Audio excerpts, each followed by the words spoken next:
یہ حدیث شریف بھی سنن ابن ماجہ میں ہے، اور حضرت حذیفہ بن یمان رضی اللہ عنہ بیان کرتے ہیں کہ رسول اللہ صلی اللہ علیہ وسلم نے فرمایا یدرس الاسلام کما یدرس وشی الثوب حتی لا یدری ما صیام ولا صلاۃ ولا نسک ولا صدقہ۔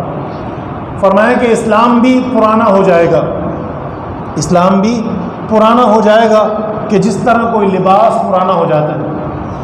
ہم کوئی کپڑا کوئی لباس پہنتے رہے، آہستہ آہستہ اس کا کلر بھی مدھم ہو جاتا ہے، اس کا ڈیزائن بھی خراب ہو جاتا ہے، دھاگے بھی کمزور ہو جاتے ہیں۔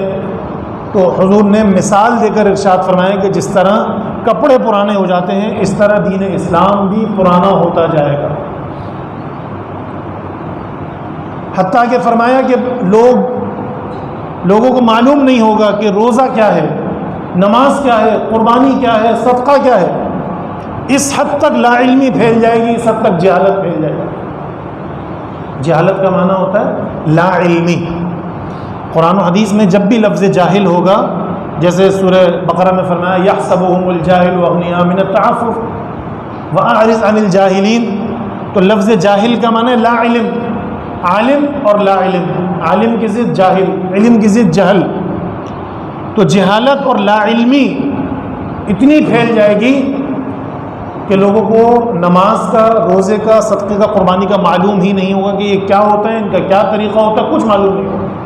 آج ہم دیکھ رہے ہیں کہ وہی وقت ہے کہ آپ لوگوں سے دنیا کے جتنے علوم ہیں ان کے بارے میں بات کر لیجئے۔ ظاہری علوم یعلمون ظاہرا من الحیات الدنیا وهم عن الآخرۃ هم غافلون، جتنے نظر آنے والے اور ظاہری اور دنیاوی علوم ہیں ان کی ہمیں خوب معلومات ہے، آخرت کے علم سے ہم غافل ہیں جو ہمیشہ کی زندگی۔ انٹرنیٹ سے متعلق، کمپیوٹر سے متعلق، دنیا کے تمام فنی اور ٹیکنیکل علوم، ہر شخص اپنی اپنی فیلڈ میں ماہر ہے، لیکن بحیثیت مسلم، بحیثیت مسلمان اس کی کیا ذمہ داریاں ہیں، بنیادی علم کتنا اس کو معلوم ہونا چاہیے، اس کا بہت کم لوگوں کو معلوم۔ رسول اللہ صلی اللہ علیہ وسلم نے فرمایا کہ لوگوں کو نماز، روزہ، حج، زکوٰۃ، صدقات و خیرات کے بارے میں معلوم نہیں ہوگا، اور اللہ کی کتاب ایک رات میں ایسی غائب ہو جائے گی کہ اس کی ایک آیت بھی نہیں رہے گی۔ اس کے دو معنی ہیں، ایک تو قیامت کے قریب یہ حال ہو جائے گا بالکل کہ لوگوں کو اللہ کی کتاب کا کوئی علم نہیں ہوگا، یعنی یہ نہیں کہ وہ کتاب جو ہے نظر نہیں آئے گی، ہوگی، پڑھتے ہوں گے لوگ، لیکن ایک آیت کا بھی مفہوم اور فہم جو ہے لوگوں کو پتہ نہیں ہوگا، ایک آیت کے بارے میں بھی معلوم نہیں ہوگا۔ یہ روس میں ہو چکا ہے، کئی سال پہلے رشیا میں دین اسلام اور قرآن مجید پر بہت زیادہ پابندی لگا دی گئی۔ کسی کے گھر سے اگر قرآن مجید نکل آتا تو اس کے لیے سزائے موت تھی، اور بڑی مشکل سے سینہ بسینہ لوگوں کو دین سکھا کر وہاں اسلام بچایا گیا اور اسلام کو محفوظ کیا گیا۔ کوئی مدرسہ، کوئی مسجد نہیں چھوڑی گئی، لیکن الحمدللہ اللہ تعالیٰ نے دین اسلام کو دوبارہ ترقی دی، اور وہاں آج بھی بے شمار مسلمان ہیں، مساجد ہیں، مدارس ہیں، اور دین اسلام کا کام ہو رہا ہے۔ لیکن ایک وقت ایسا آیا تھا رشیا میں، ایک وقت ایسا آیا تھا وہاں پر کہ لوگ کسی آنے بہانے، گھر میں کوئی درزی کا کام کرنے آ رہا ہے، کپڑے سلوا رہا ہے، کوئی کھانا پکانا آ رہا ہے، کوئی کسی کام سے آ رہا ہے، اور اگر اس کو کوئی ایک آدھ آیت آتی ہے تو وہ سیکھ رہا ہے یا سکھا رہا ہے۔ کوئی گھر میں صفائی کا کام کرنے آ رہا ہے اور گھر والا قرآن جانتا ہے تو اس کو ایک آدھ آیت سکھا رہے ہیں چپ کے۔ یہ حال ہو گیا تھا۔ اللہ نہ کرے کہ ہمارے ملک میں بھی یہ حال۔ بڑی مشکل سے انہوں نے دین اسلام کا تحفظ کیا اور قرآن مجید کا علم آگے پھیلایا۔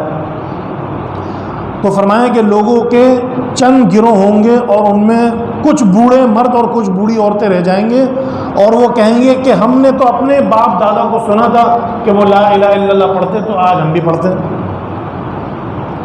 ہم نے اپنے باپ دادا کو سنا تھا کہ وہ لا الہ الا اللہ پڑھنے والے تھے، تو آج ہم بھی پڑھتے ہیں۔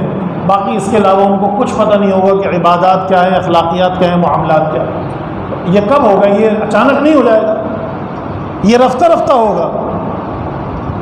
کفار کی سازشوں کے نتیجے میں ہوگا کہ انہوں نے ہمیں دین اسلام سے دور کرنے کے لیے سر توڑ کوششیں کی ہوئی، سر توڑ کوششیں کی ہوئی، اور ہم کو مختلف قسم کے لالی پاپ دیے ہوئے ہیں۔ جیسے کسی بچے کو بہلانے کے لیے کوئی ٹافی دے دیتے ہیں، لالی پاپ دے دیتے ہیں، اور وہ جو جس کام کی ضد کر رہا ہے اس کو بھول جاتا ہے اور اسی میں خوش ہو جاتا ہے۔ تو آج ہم کو سب سے بڑا جو لالی پاپ دیا ہوا ہے وہ یہ ہے کہ اگر تم نے دین اسلام کو نافذ کر دیا، مدارس کو ترقی دی اور اسلام کو تحفظ دیا، مسلمانوں کو ترقی دی، تو ہم تمہارے اوپر معاشی پابندیاں لگا دیں گے، تمہاری معیشت تباہ و برباد ہو جائے گی۔ اور پہلے یہ کہا حکمرانوں نے واضح طور پہ کہا کہ اگر ہم نے دین اسلام نافذ کیا یا اسلامی سزائیں نافذ کی تو ہم بھوکے مر جائیں گے۔ تو سب سے بڑا جو ہمیں ڈراوا دیا یا لالی پاپ دیا وہ یہ ہے کہ ہم بھوکے مر جائیں گے اور ہماری معیشت ختم ہو جائے گی کہ اگر ہم نے دین اسلام کو ترقی دی اور باقی ریاست کو ریاست مدینہ بنایا۔ اور پھر جو بحیثیت عوام الناس جو ہمیں گمراہ کیا جا رہا ہے وہ انٹرنیٹ کے ذریعے، موبائل کے ذریعے، مغربی طرز فکر، لادینیت اور الحاد کے ذریعے ان نوجوانوں کو گمراہ کیا جا رہا ہے۔ رسول اللہ صلی اللہ علیہ وسلم نے پیش گوئی فرمائی کہ چند بوڑھے مرد اور بوڑھی عورتیں مسلمان رہ جائیں گے اور وہ کہیں گے کہ جی ہم لا الہ الا اللہ سنتے تھے تو آج ہم بھی کہتے ہیں، باقی ہمیں اس کے زیادہ کچھ نہیں پتا۔ اللہ تعالیٰ سے دعا ہے کہ اللہ رب العالمین ہمیں دینی علم حاصل کرنے کی توفیق عطا فرمائے، اپنے بچوں کو دین کا علم دینے کی توفیق عطا فرمائے۔